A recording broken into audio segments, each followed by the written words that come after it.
All right, Mr. Ahmed here for 4.3 part number 2. So in the first part of our lesson in video 1, we went over how to determine if lines are parallel, perpendicular, and the specialties of their slopes. In the second half, we're going to write some equations of lines that are parallel and perpendicular to other lines. So just hopping into our examples, really the only thing we have to know is, are the lines parallel, are they perpendicular, and then we're going to use our previous knowledge to write the equation of the line.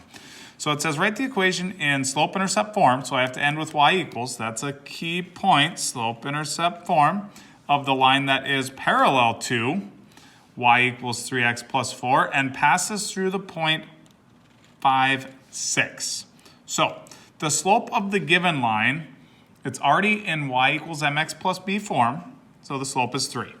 So the slope of the given line is what we identify first.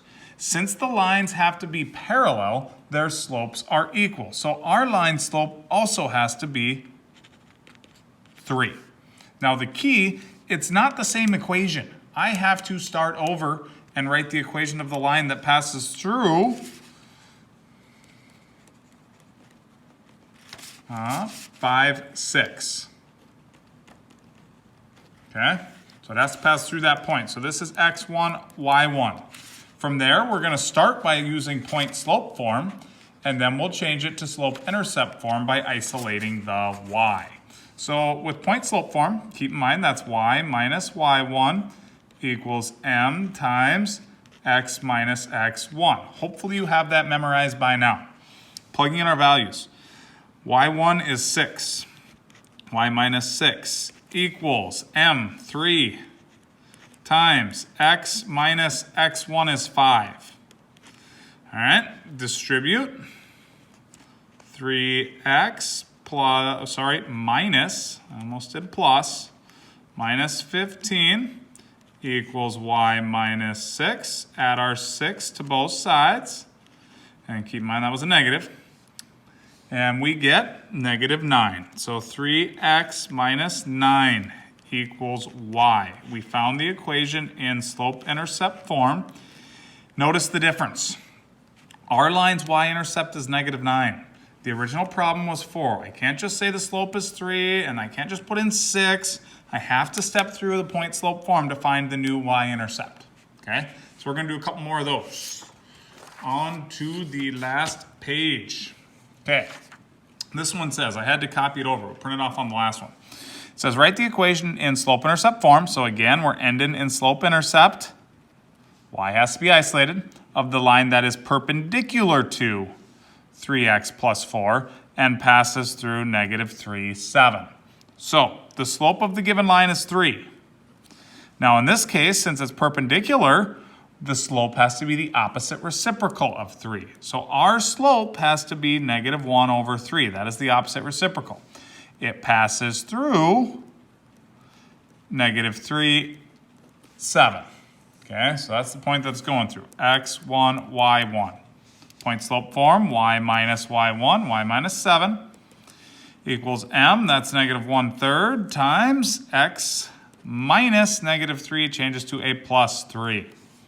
We'll distribute negative 1/3 x minus 1. 1/3 times 3 is 1.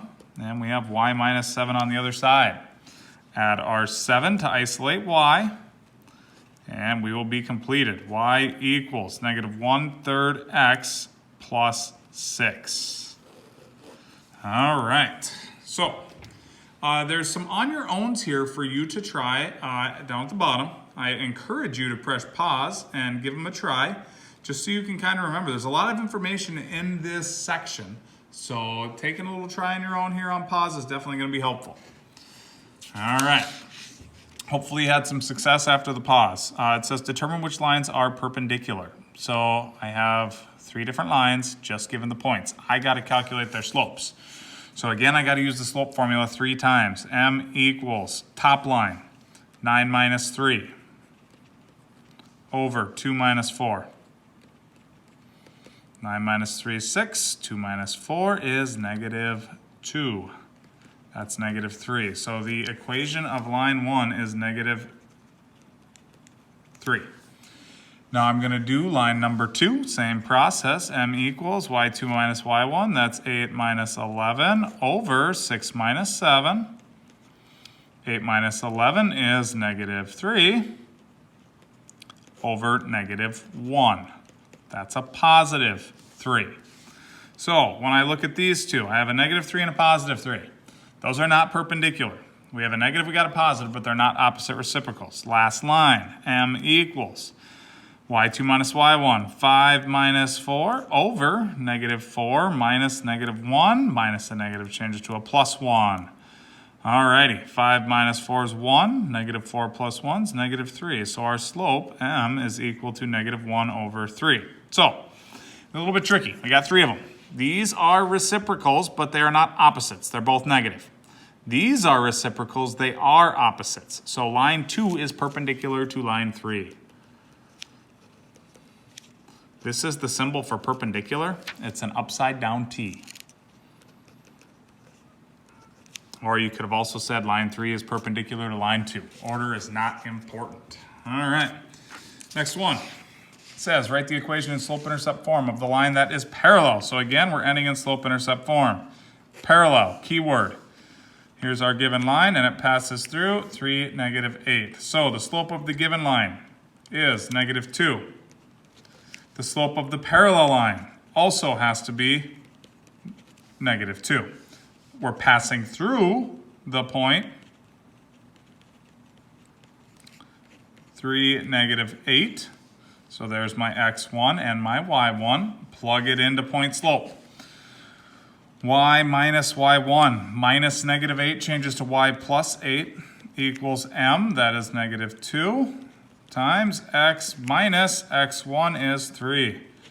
Distribute. Negative 2x plus 6 equals y plus 8. Have to subtract the 8. And y is equal to negative 2x minus 2. We found it. All right.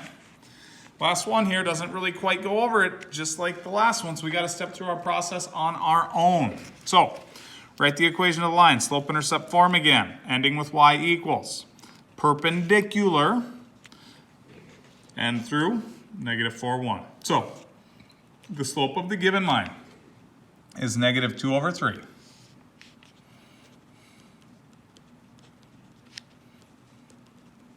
Given line. Our line, the slope has to be the opposite reciprocal, so that is 3 over 2, and it passes through